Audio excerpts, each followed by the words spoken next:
to the finest crew in Starfleet. Engage. Watch your back, Jean-Luc. I'm Captain Janeway of the USS Voyager. Captain Janeway of the USS Voyager. Captain. Welcome to The Greatest Generation. It's a Star Trek podcast by a couple of guys just a little bit embarrassed about having a Star Trek podcast. I'm Adam Pranica. I'm Ben Harrison. How you doing today, Adam? The tops of my cans of seltzer water. You know, do you do this thing like someone throws you a cold one and you grab it, and I reflexively, like I'll draw my thumb across the part where my lips will go, and then I'll draw my thumb again over the top where the popper goes, and then it's ready to drink, as if my thumb has any properties that would make it any more clean than it would be. Are you broadcasting from a summer barbecue where somebody underhanded you a cold one?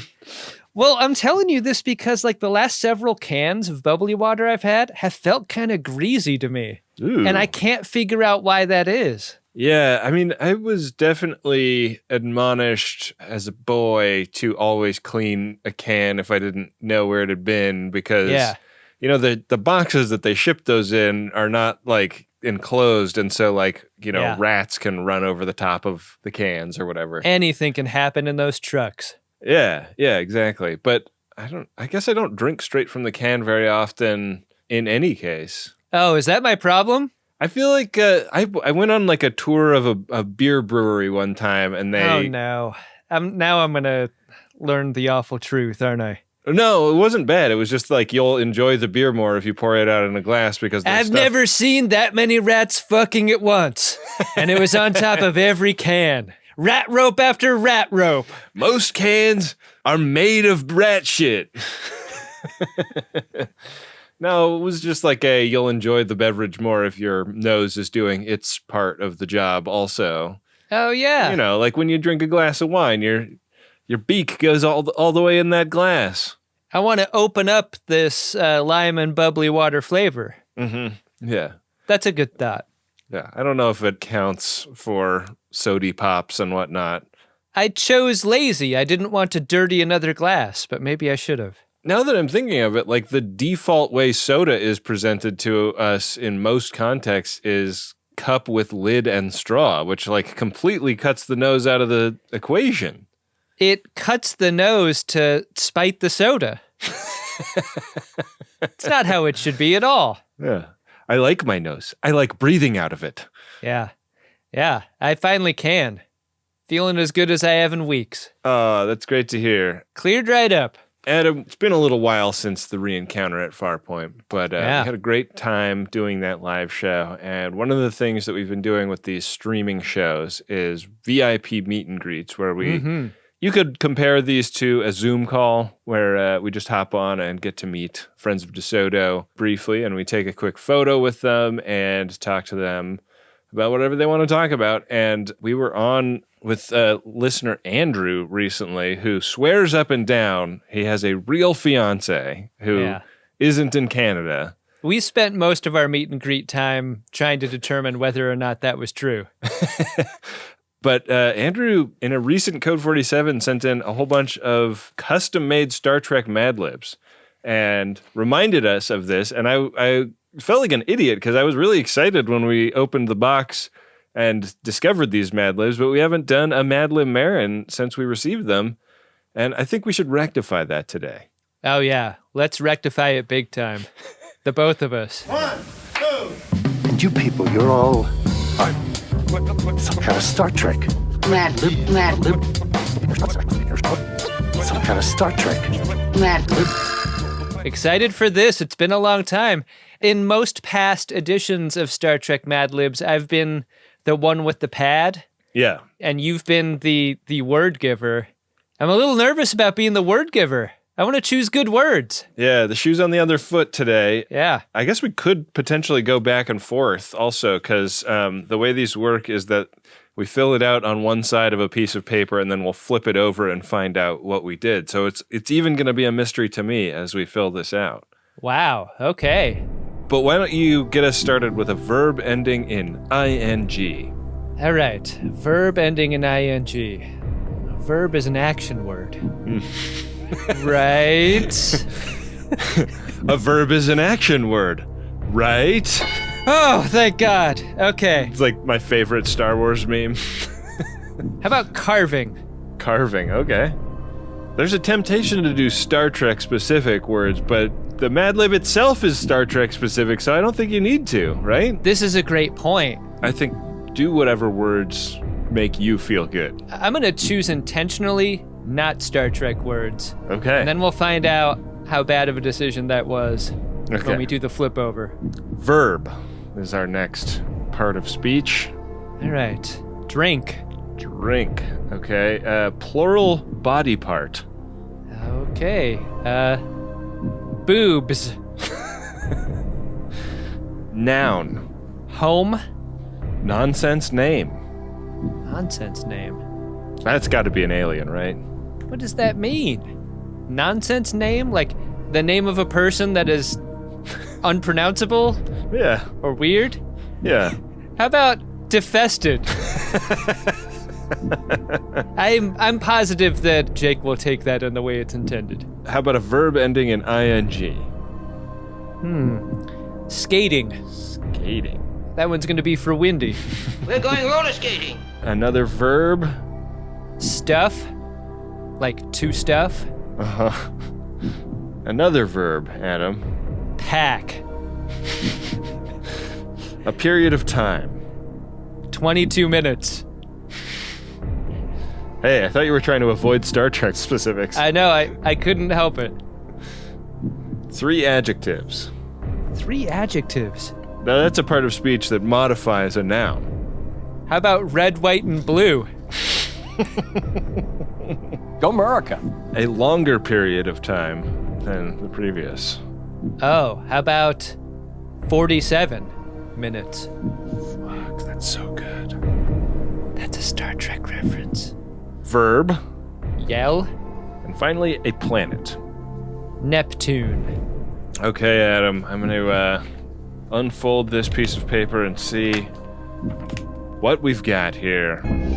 This story is called Working with Janeway. It goes like this. Ensign Pranica, you're going to be carving alone with Captain Janeway for the first time today, and I wanted to let you know a few things before you accidentally drink on her boobs.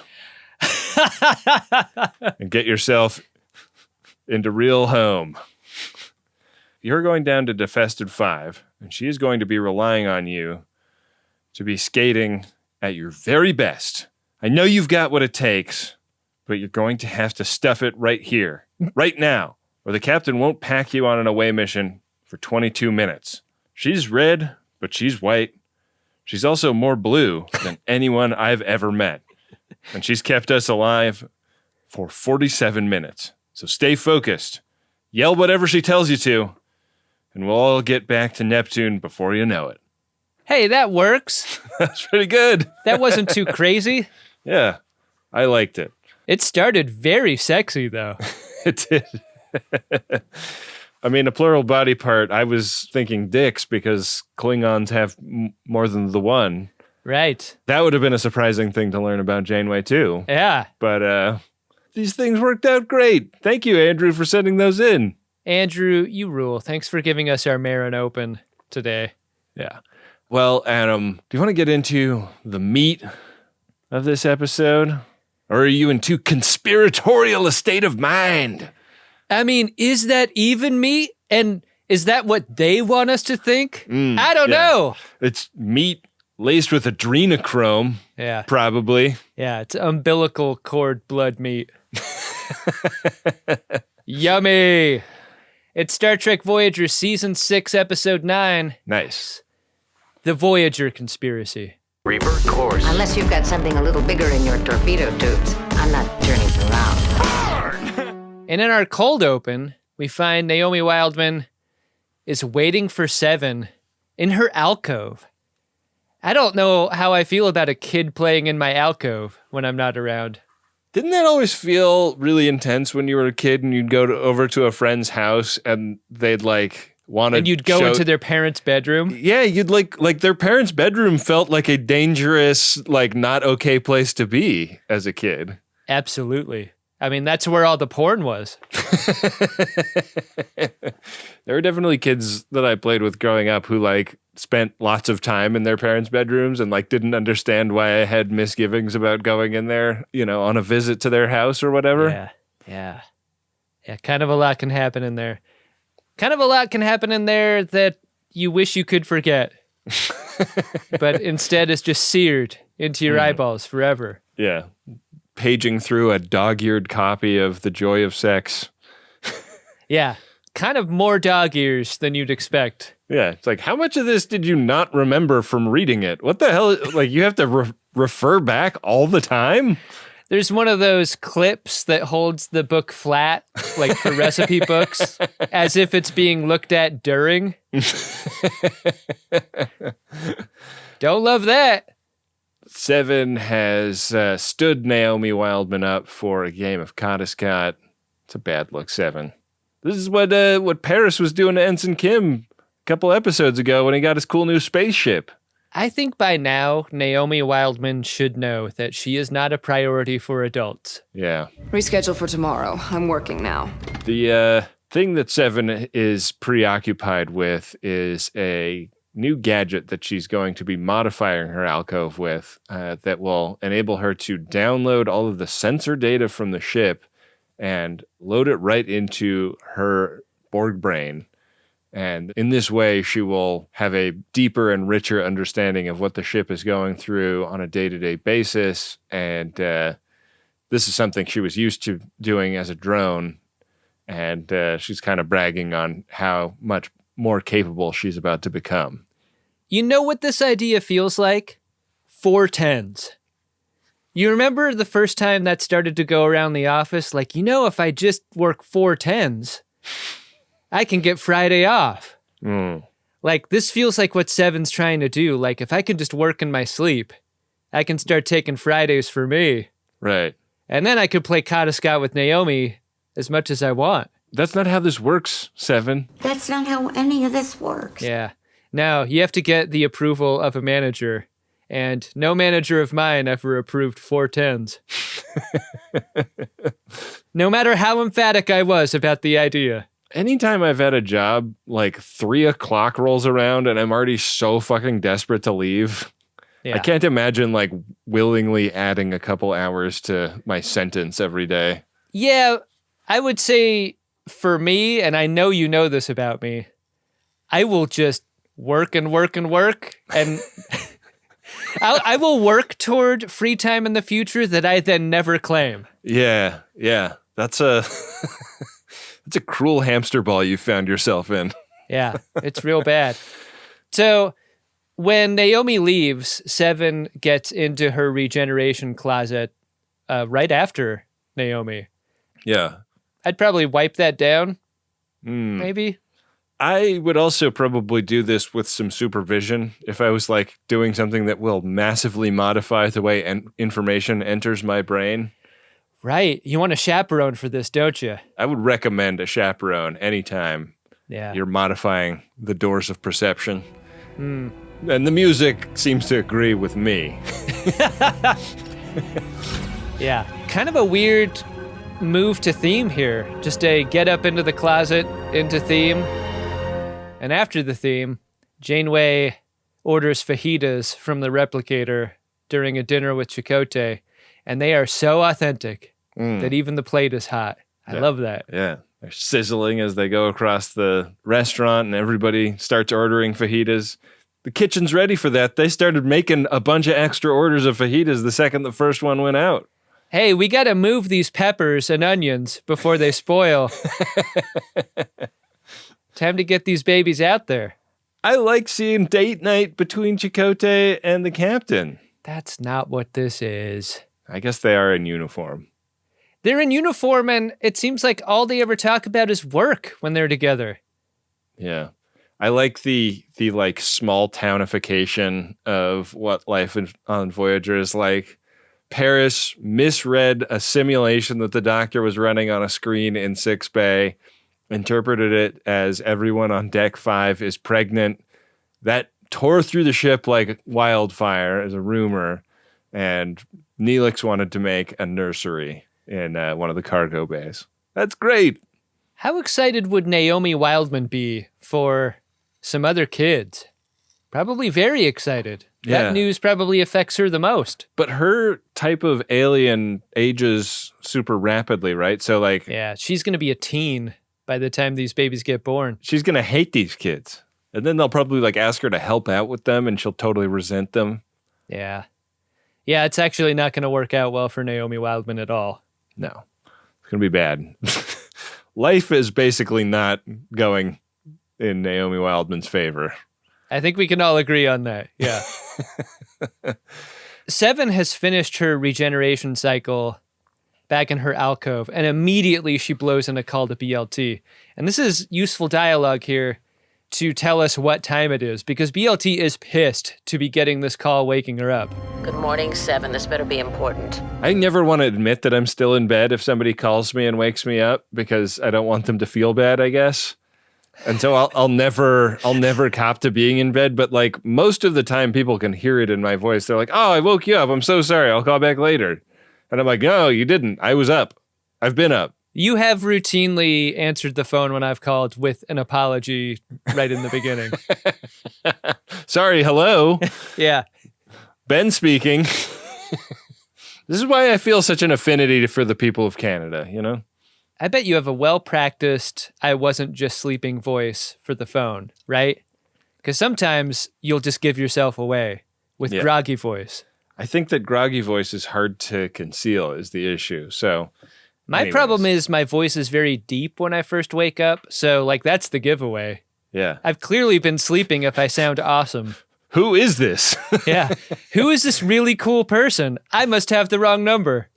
Yeah, they show up on the bridge, Seven and BLT, with a request for the captain about turning off the sensor array. And this is after everybody's up and the captain has decided that they're not going to go check out this nebula that Chakotay was interested in because she'd rather look into a graviton flux that they picked up. Why don't they ever do things that Chakotay wants to do? I mean, this felt like the right call, like between the two things, like this one more profitable to their endeavor. Probably no chance of you getting this graviton fluctuation pregnant, Chakotay. Whereas 1 in 4 nebulas we've encountered has been an entity of some kind, and who's to say whether they're fecund or not? Our course is locked in. Do it. Listen to me very carefully because I'm only going to say this once. They're heading toward this graviton flux, and it's a bit weird to take the sensors offline right now because of that. But Seven has this story about these photonic fleas that came aboard, and she goes through this kind of like Hercule Poirot like sequence of events where Neelix brought the larvae aboard in a canister of spice that he acquired from a former Talaxian colony, and like a million weird details lead them to opening up a panel in a Jeffries tube and finding little bugs flying around one of the pieces of equipment, and they're messing up the sensors. And Seven was only aware of this because she like downloaded so much information into her head last night. I really love the unique way that this episode presents that information. Like the flashbacks and particularly the moments of them beginning here. Like those choices are really good choices, I think.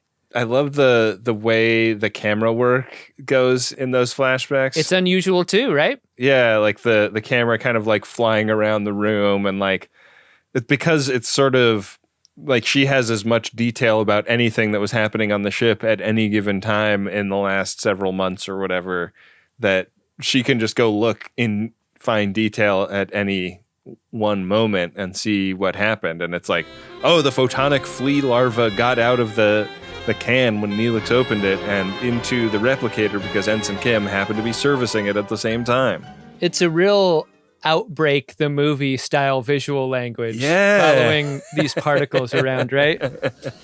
It's airborne. That's big fun. Seven is like so vindicated on this theory that seems absolutely cockamamie when she first presents it, that she is just cock of the walk. She is like so fucking proud in this moment when they open the panel up and find the fleas. She knew it all along. Yeah. Very proud moment. So they pull up to where this graviton flux was coming from, and it's a space station, and they get this dude, Tash, on the view screen, and he's like, oh, hey, yeah, you guys should put up your shields, because we're dealing with some problems with this space station that, will fuck your ship up if you're not careful.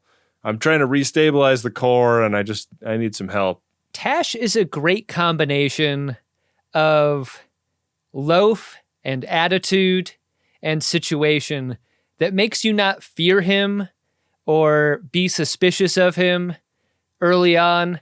Yeah. He just seems like a guy busy doing science, and maybe it's that his first dialogue is like one of protection for Voyager.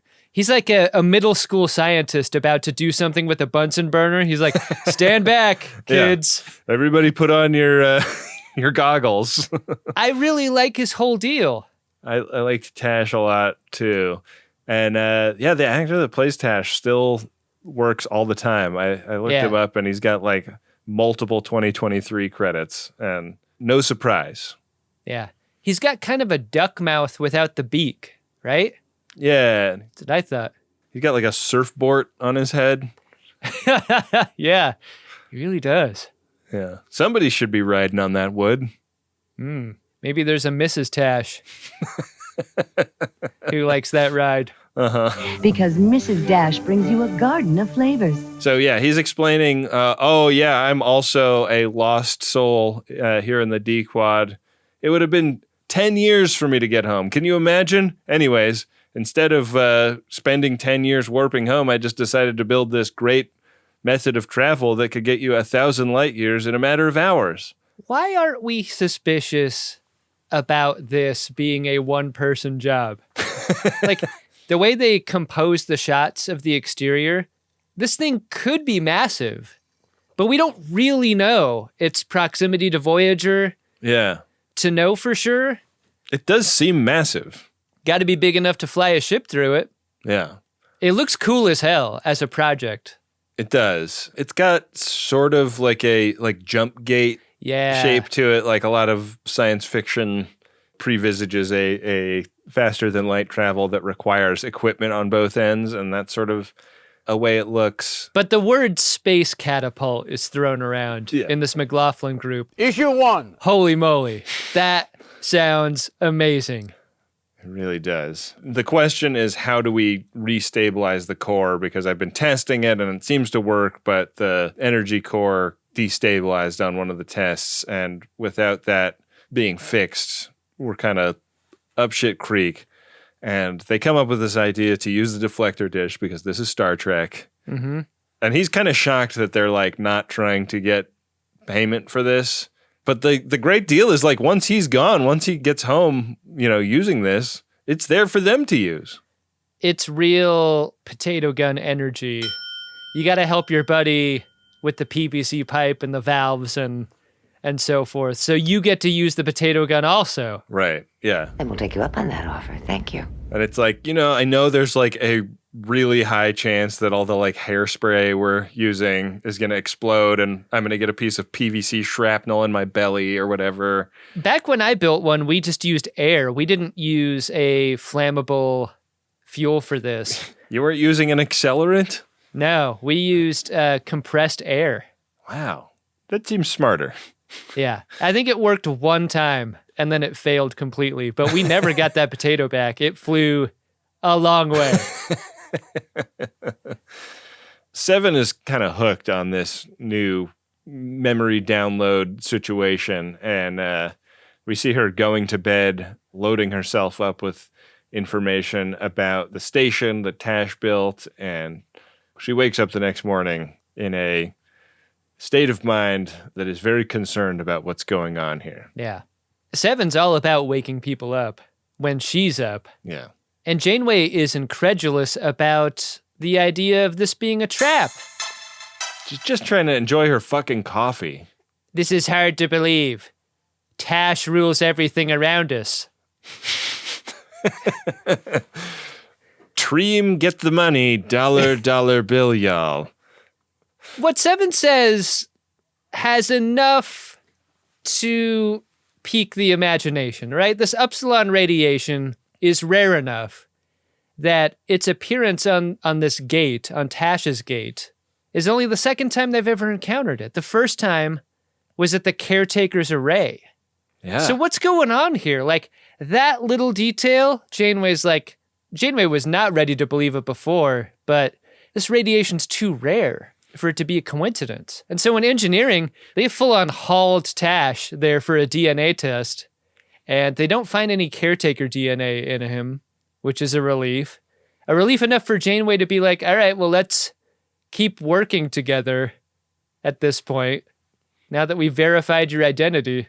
Yeah. I thought it was interesting that this happened in engineering, because it's like, what's the logic of even staging this scene here? Just like they can get to work the second he's done being verified? All the stirrups are still up on the biobeds from Paris's misdiagnosis of what's going on the ship.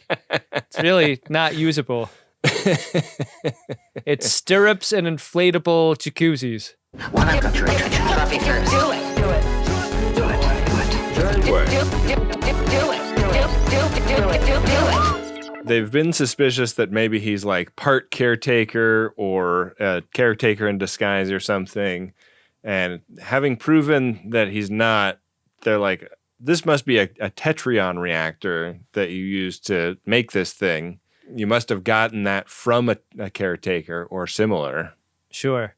And his defense is also very credible seeming. He's like, look, the reason I didn't tell you was that this is a pretty high value part over there. It has a significant dollar value.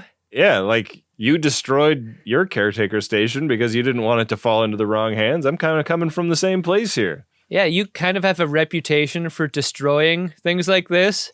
Can you blame me for not telling you? Yeah. For not telling the ship of death? They can bill me. And that makes sense to Janeway. They'll keep working together on fixing the station, but off to the side, Seven tells Janeway, there is a non-zero chance that this is a reactor that is from the caretaker station, and that those torpedoes that you shot at the station were insufficient to destroy this. And so Seven is assigned a sort of forensic examination of the logs and the video and the debris from that explosion. And in the AS lab, she does that.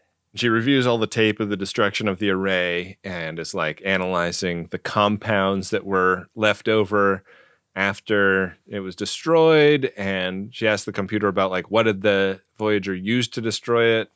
And it was a tricobalt device that was used. But what's weird is like a tricobalt device is like a single action weapon. And from that distance, the accuracy just doesn't seem to make sense. So you'd almost assume that there was another shooter shooting a different weapon across the way, especially with the way that the station moved once it exploded back and to the left. Right. Back and to the left. So what are you saying? Was it some kind of magic tricobalt device?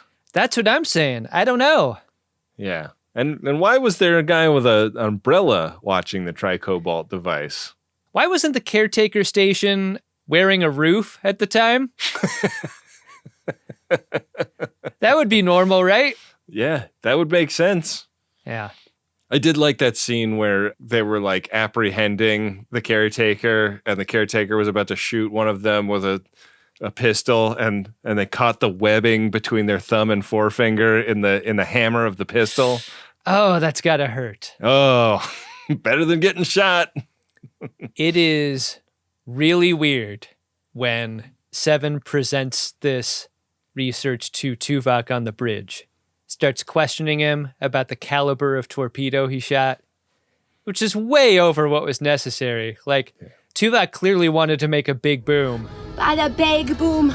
That the reactor went into subspace mid-explosion due to the caliber of these torpedoes, like, you tear subspace with these torpedoes, Tuvok. You know that, don't you? And he seems fine with that. It's like, you don't even care about subspace. And what about that tractor beam? Yeah. It would need to have a ship attached to that, right? There's one image from the like external camera on the Voyager that they keep showing in this episode of mid-explosion there being something that looks like a tractor beam. And like the sun on that tractor beam is clearly like casting a shadow at one angle, where like the caretaker station shadow is casting a different angle as though it's some sort of composite. Right, it's like... Is Tuvok the patsy here? Makes you wonder. You sort of wonder if like Stanley Kubrick directed the footage of the destruction of the array and like did it on behalf of a conspiracy to make us believe that it went one way when it really went another. Sure seems like it. But the thing about Tuvok is that you cannot conversationally corner him into your weird worldview about what might have happened. Speculation is not evidence. He's too logical for that. Yeah, he could never go QAnon, you know? No. Yeah. But you know who could? Neelix. Because in the mess hall, Seven, for some reason, chats him up about what she's trying to puzzle together. Yeah. And the events surrounding the pilot episode of the series. Yeah. Back in that episode, Neelix was a pilot. Yeah. This is straight out of Law and Order, too. Like Neelix as guy with a push broom working in a factory, like getting asked a bunch of questions. Doesn't stop working as he's being questioned about the details of the case. Yeah. Neelix is ready to believe her. And he is enthusiastic about like being a part of it, contributing his own ship sensor logs. And Seven's like, cool, do we get to see your weird ship? And Neelix is like, fuck no, I'm just giving you the logs. Just data. Yeah. Do not look at my ship. No one gets to see that ship. Yeah. So he shares his sensor records with her. And just like as a reminder, this was in an era where the caretaker was bringing ship after ship to the Ocampa system. It takes Seven like hours to get past all of the Kess stuff, though. Like kind of a gross amount of sensor footage about Kess here, Neelix. Yeah. We were getting very close. I don't like that. Yeah. Like it's okay that you had a crush on her. Yeah. But like this is overkill. And like the fact that she never figured this out. Yeah. The fact that when she became a being of pure energy, she didn't freshen you up. You're fucking lucky. Seven checked out the tax documents folder on those sensor logs, and she really regrets that. Yeah. So she goes and loads all this information into her brains. Hey, Mikey, I think he likes it. The next morning, we get to see Tash using his gadget, and this looks awesome. It's another scene that really made me like Tash, because like a kid at the top of a hill in a soapbox race, he is so excited, and he's grateful for the help, and he's like, all right, hopefully this works. If it does, you'll hear from me in a couple hours. And what's crazy about this is like his enthusiasm is mirrored by Janeway's facial expression, which is like she's watching a grandparent try to eat with chopsticks. Like she's like willing it to work, but deep down, she does not think it's going to. She does not have a lot of confidence. No. Yeah, I love the special effect on Tash firing this thing up. It looked so cool. Yeah. You know, his ship is kind of like caught in a web of lightning, and then it just like rockets out of there. And I think that they really did a great job of visualizing catapult, you know? Yeah. This portal doesn't necessarily like go anywhere. It kind of folds space. And that combined with Tash's crucifix-shaped ship really gives the whole scene a different vibe. Yeah. I mean, I would say Tash poking a pencil through that piece of paper felt a lot like Seven going through Neelix's ship logs. Excuse me, that's Vanessa and that's mine. If Chakotay had been the one to poke a pencil through that piece of paper to demonstrate how space travel works in Event Horizon, would he have broken the pencil after? I think so. Think so too. And that would have been more accurate to what happened in Event Horizon, you know? Very much so. I've got to get that platinum, get that Low metal arguments. I've got to get that Platinum. What now? Are you planning a heist? gold. Captain Janeway, the USS Voyager. Captain Janeway of the USS Voyager. So they've got a couple hours to kill, and Seven's like, this is a great time to call Chakotay to the ass lab, and Chakotay's like, cool, I've got nothing but time. On my way. There, Seven sets up the ass lab for masturbation. Computer, seal the doors. Deactivate all sensors within this room. Acknowledged. And like the look on Chakotay's face is like, oh, is this happening? Whoa. I had no idea, Seven. Yeah, he like checks his pits to make sure they don't smell. Yeah. If only I'd had between 3 and 5 minutes to prepare just minimally. That would have been great. Instead, Seven reports that Janeway has an evil plot and that she's been using Chakotay and the rest of the Maquis as pawns in a dastardly scheme to establish a military presence by Starfleet and the Cardassians in the D-Quad. This was an exciting scene because you watched Chakotay kind of smugly, patiently eating this plate of crazy for a bit, like humoring her. Mm-hmm. But then he sees that picture of the Cardassian ship among all this evidence, and that kind of changes his mood. Yeah. It still doesn't quite explain like why the Federation would participate in a mission like this, like with Janeway in charge especially. And then Seven's like, there are precedents for unauthorized missions of this type, Commander. You know this as much as anyone. You've watched it happen. Right. And the way Seven like paces behind that rail like a lawyer, like it's total courtroom physicality. Yeah. Did you ever watch Boston Legal? Because Jerry Ryan was in that show. It made me wonder, like, seeing Lawyer Seven operate in this room made me wonder if this is the audition tape for that show. Like, pop it in, because she fucking delivers. Jerry Ryan does here. The way she is relentless with her point of view, the way anytime someone comes back at her with a, yeah, but what about this? She has a snappy answer and then like a follow-up answer to that. Well, it's like that's the trap of any conspiracy-minded person, right? Like the purity of the information is required only to destroy the idea, but it's never necessary to create it. Like it's your job to destroy this worldview perfectly. Right. And Chakotay is very much like an uncle scrolling through Facebook where he starts out in a pretty like reasonable state of mind, and by the time he's done with Seven, he is on very shaky ground, like reality wise. Well, think about what it means to him. Like maybe Janeway isn't in love with Tom Mervins after all. Mm-hmm. Like if she's willing to go through this mission, maybe Tom Mervins isn't even real, and those dogs either. Yeah. Maybe she's actually single. All right, you've got my attention. The implications are apparent. Yeah. This is like pretty upsetting because Tash would be the final phase of this mission, like building the thing that can bring all of the materiel of an invasion force from the A-Quad. And she's basically worn him down until he is sort of thinking she might have a really great point. Yeah. It worked. Worked at this point anyway. Yeah. They hear from Tash. Everything went great on Tash's mission. He's like, yeah, like I'm here. And you guys can go ahead and use my array. You know, a couple of things with the shields, but I'll send you all the information you need to set yourselves up. And look, like if someone who looks like me claims to be in a relationship with me, looking for where I am or whatever, you didn't see me. Yeah. You didn't see me use the array. You definitely don't know where I ended up.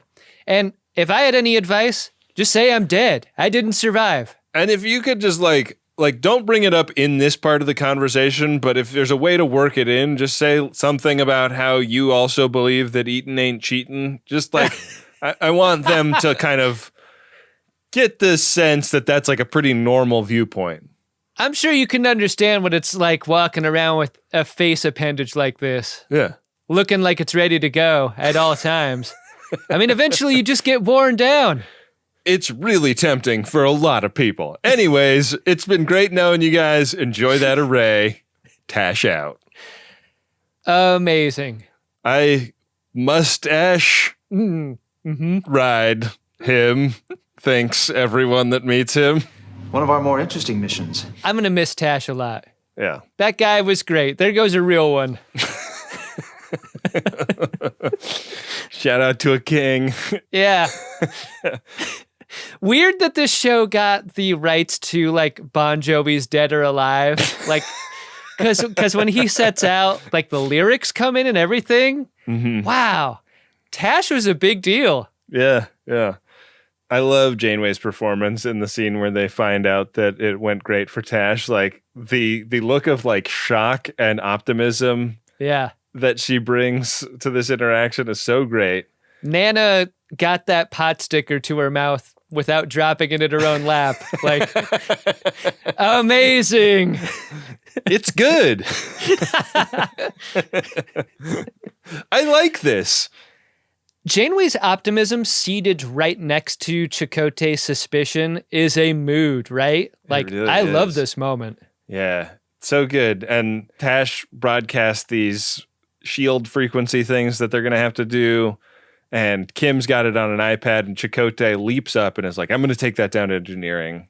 Don't do it as an email attachment. I don't want that getting sent directly to BLT like that. And Kim's like, that's my iPad, though. And Chakotay's like, it's fine.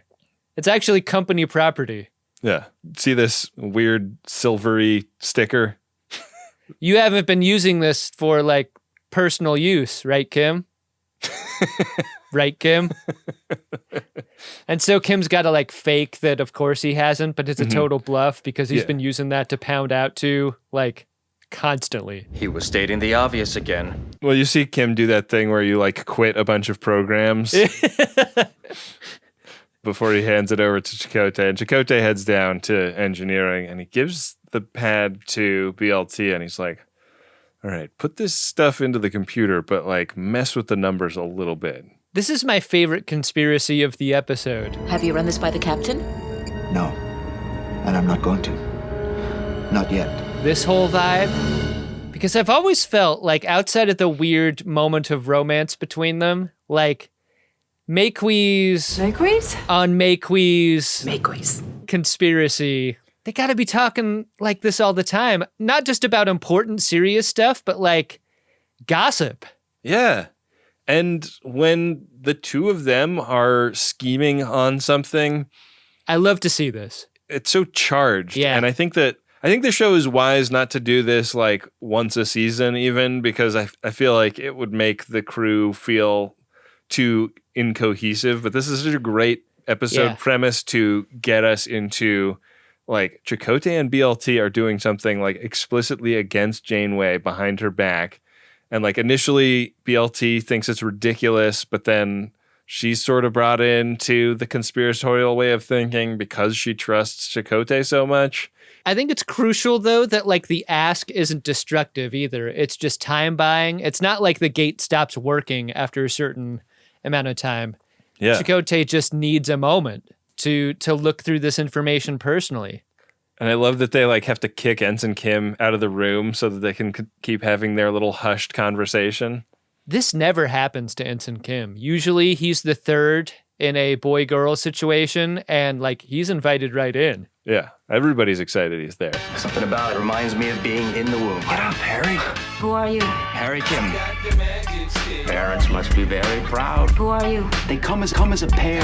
Who are you? Harry Kim. Who else is she supposed to get chummy with? Harry Kim. And your mom? Very proud. Who are you? Harry Kim. I lasted 22 minutes. And your mom? Very proud. Harry Kim. Who are you? Harry Kim. Yeah. So over in the alcove, Seven wakes up and this time demands a meeting with Janeway. I need to speak with you in the S lab. I'm on my way.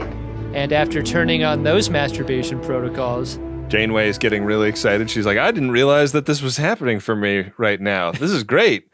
You never even made me a bathtub. What's this about, Seven? Most people assume that experimental part of my life is past me in the academy. I'm still ready to grow and learn sexually. This is great. Yeah. Because Seven's message here is the Maquis are back. And Janeway's take here is great. Did Chakotay put you up to this?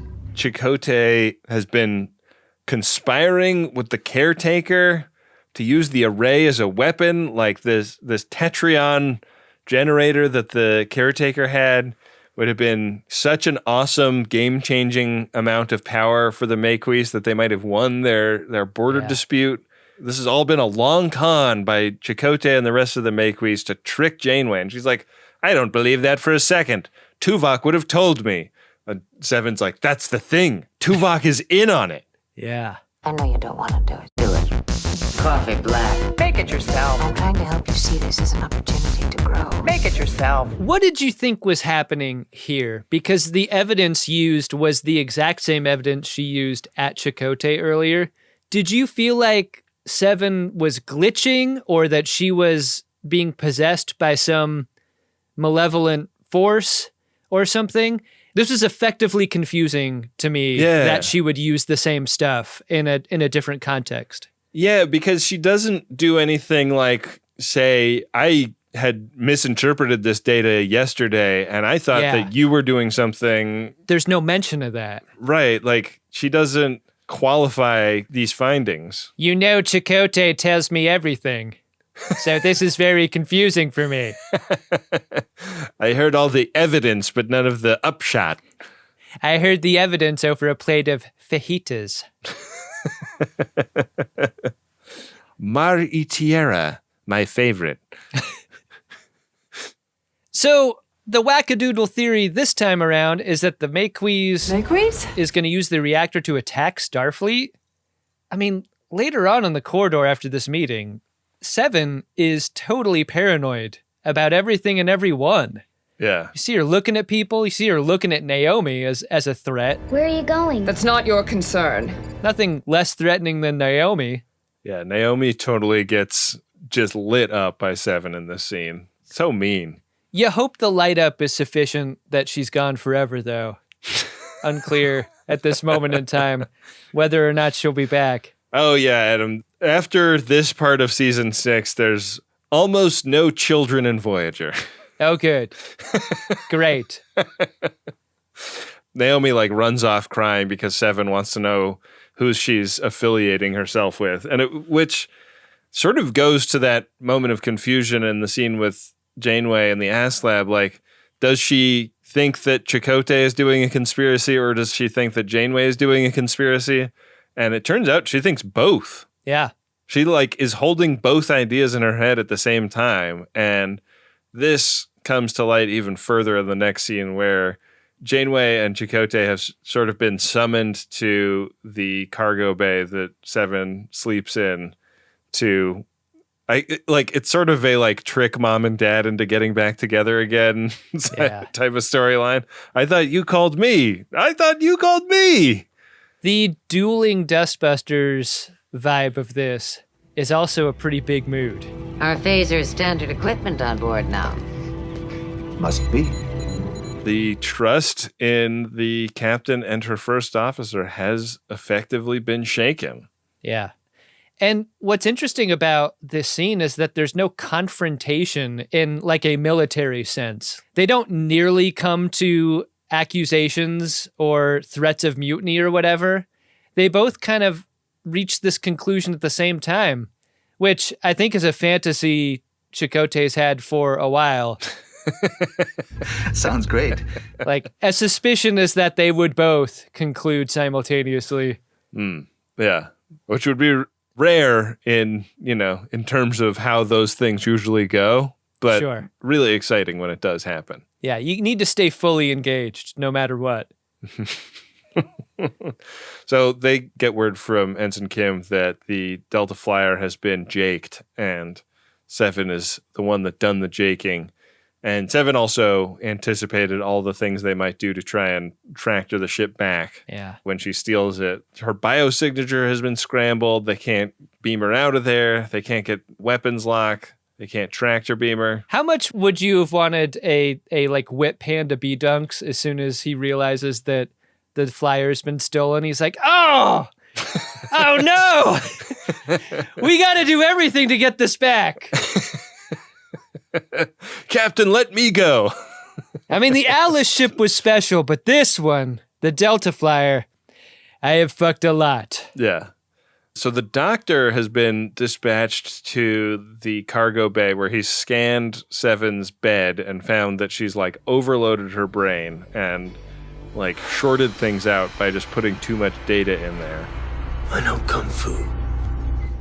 Show me. So with this knowledge, Janeway beams over to the Delta Flyer and like bumps right into a force field that Seven has set up around the cockpit.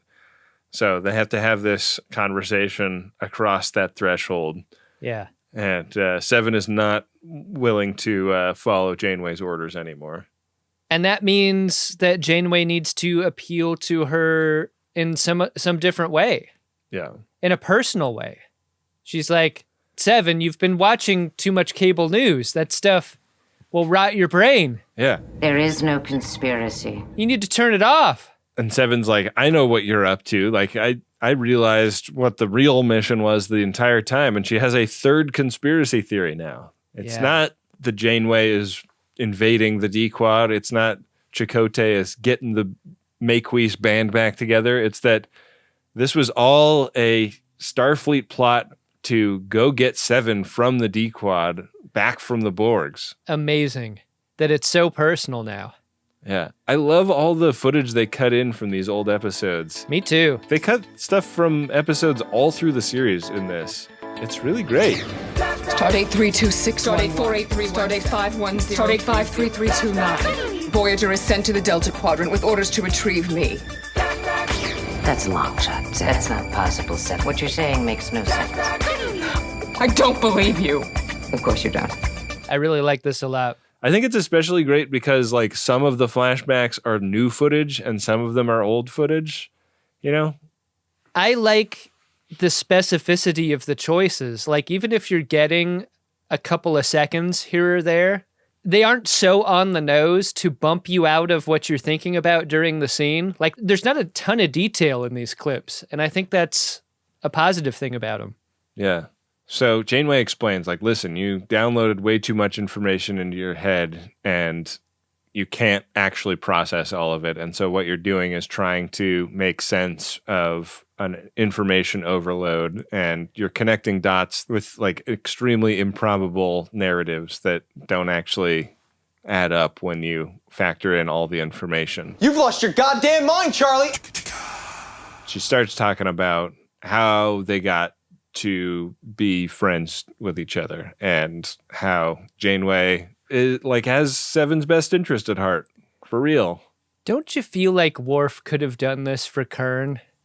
Like, could have appealed to him in a different way, using experiences they've had together or memories or whatever. But no, Worf was like, stir that ice pick up, baby. Yeah. This was a great moment for Janeway. Like the repetition of a captain's log is also like, it kind of feels like a tempo that feels machine-like in a way that would appeal to a Seven. Like there's a rhythm to this scene that wears her down in a way that I thought was really, really smart. It's very interesting that Janeway has so many of these star dates memorized too. Yeah. I wondered about it because I was like, man, like she really has these down specifically, but then she like messes one of them up. Yeah. And so it seems like they're like things that she actually had, like she didn't like study up on an iPad before she beamed over there. Like it seems like she actually like tries to keep track of these things in her own head.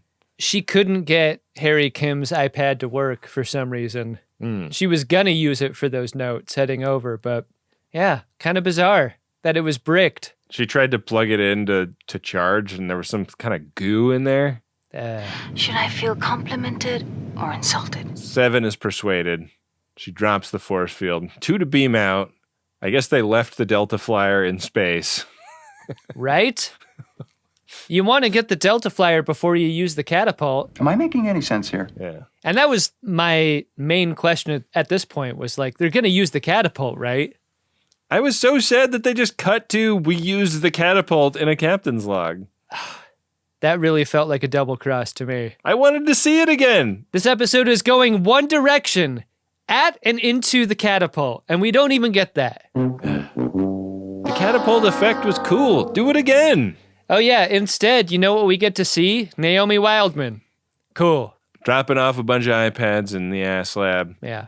7 has a life lesson for Naomi in this scene. Learned from her experience doing that sleep osmosis studying thing that she's been doing the whole episode. She's like, look, you can feel like you want to play all the games or read all the books or do whatever it is you're interested in to the maximum. But what's important here is that you choose quality over quantity. Yeah. Every time. Otherwise, you turn into a deranged conspiracy theory person. And yeah, no one likes those. Yeah, and go easy on using Facebook, you know? Yeah. So finally, we get a dinner scene with Janeway and Chakotay again. Unclear what's on the menu. Well, it's like they've already eaten because they're having coffee, right? Yeah. And they kind of post-game the paranoia that they both felt early on. And they make some jokes about it to lighten the tension. That's nice. There's coffee interesting each other. You didn't poison the coffee, did you? Do like a nice poison in my coffee, you know? Yeah.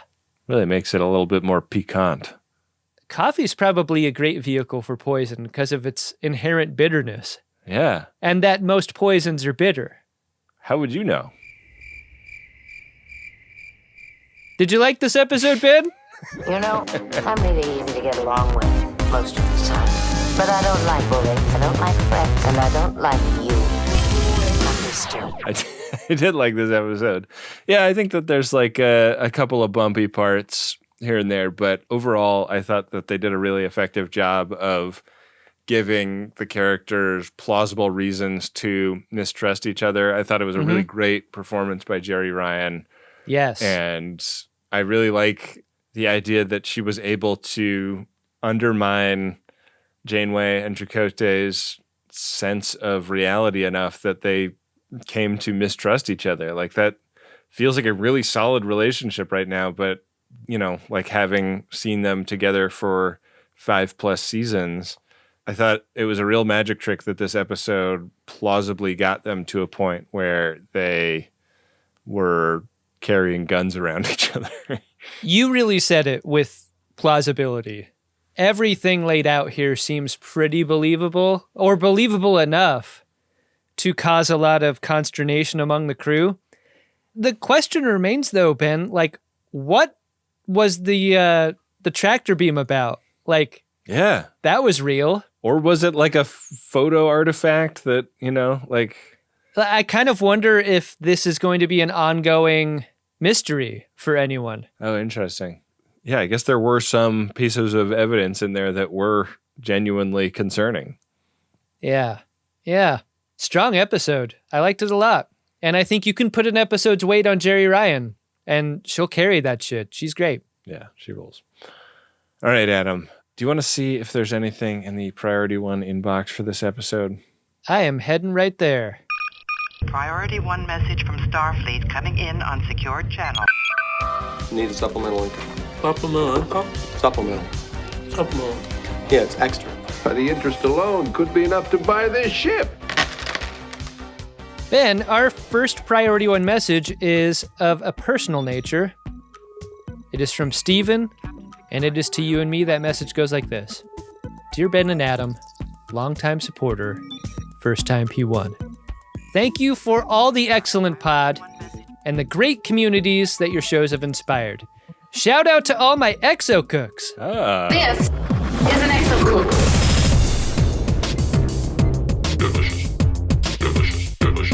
You do understand that we cook most of our food. Are those valerian canapes? Oh, as a matter of fact, they are. Grab a drink, I gotta deal with the ribs. Get the cheese to sick bay.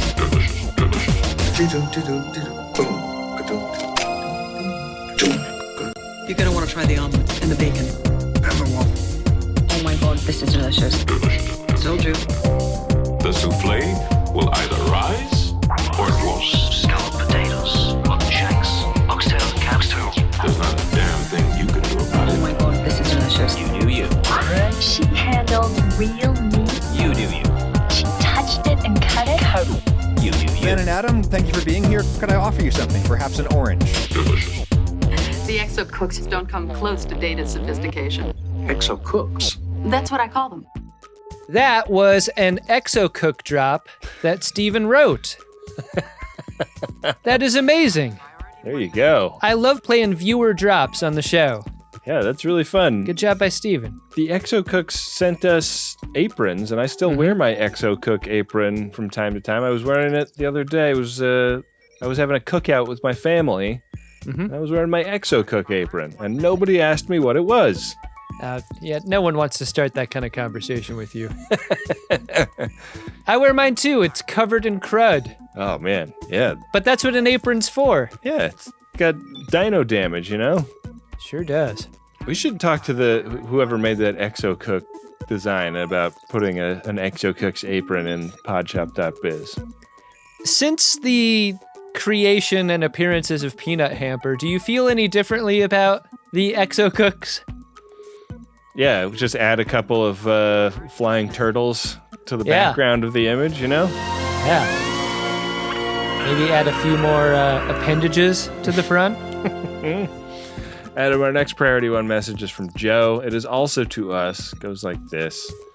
Recently, I was speaking with my girls, Emma, 11, and Bella, 9, and they made a faux vomiting sound that was pure garbage.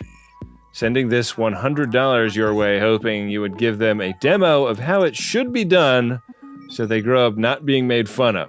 Feel free to use whatever inspiration you need to get you to the right headspace. Thanks and best wishes. I don't usually like to be pimped. I love this style of pimping. This is great. All right, Emma and Bella, this is Ben and Adam. For some reason, your ridiculous father listens to our ridiculous podcast. We're going to give you a little lesson in how to make barf sounds, fake vomiting sounds that are not pure garbage. Okay, hit plus 30 if this is something that will make you sick. All right, starting now. Because I'm gonna be sick.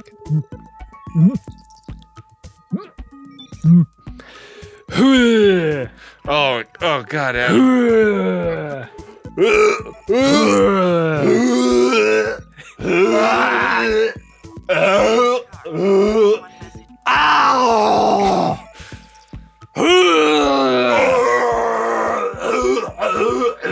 Oh God!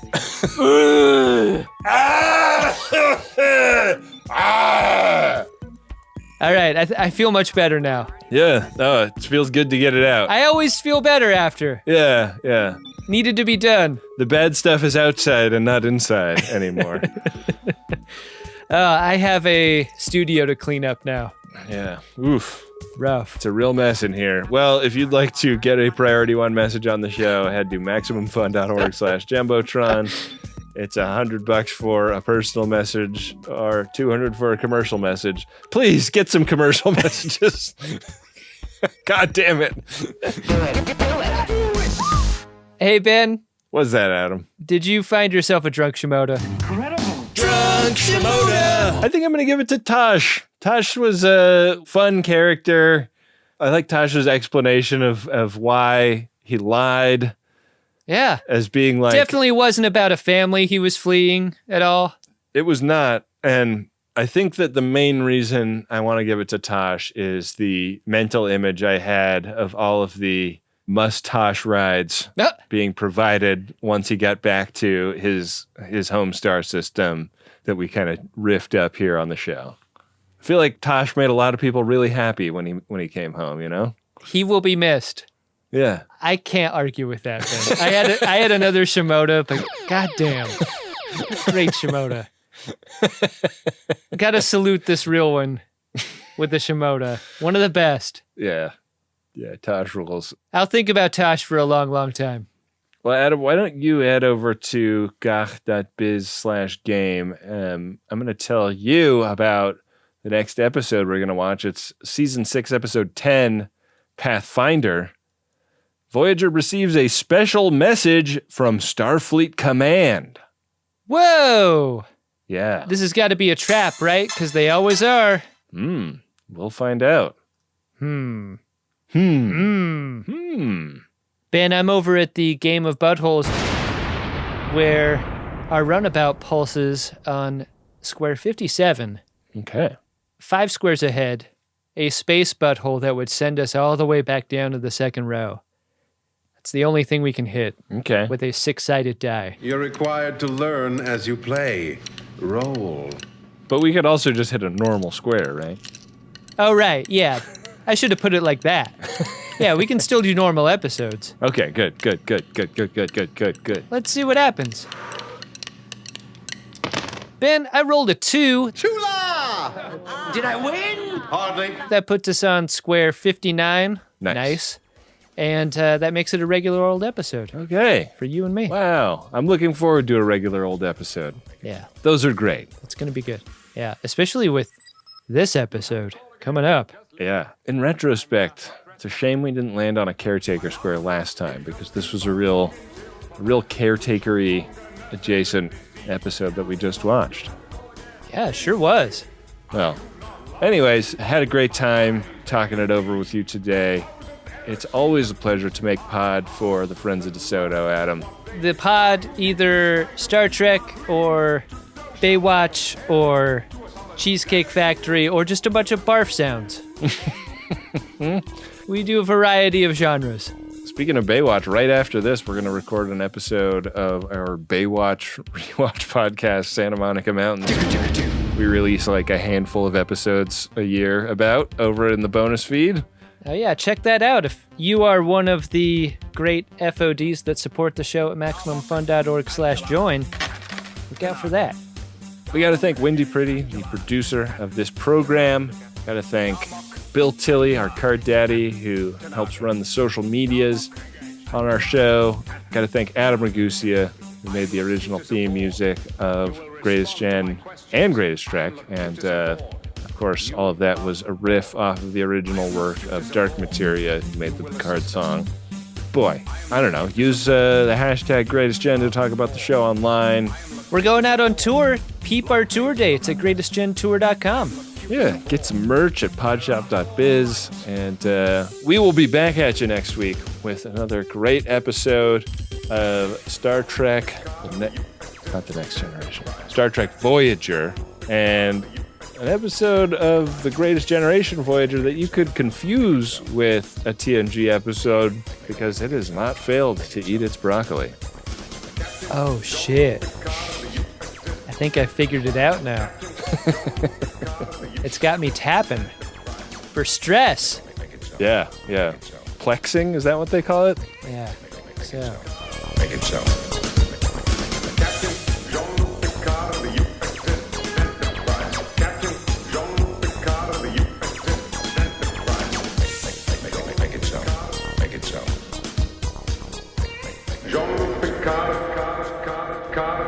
You know, I feel better already.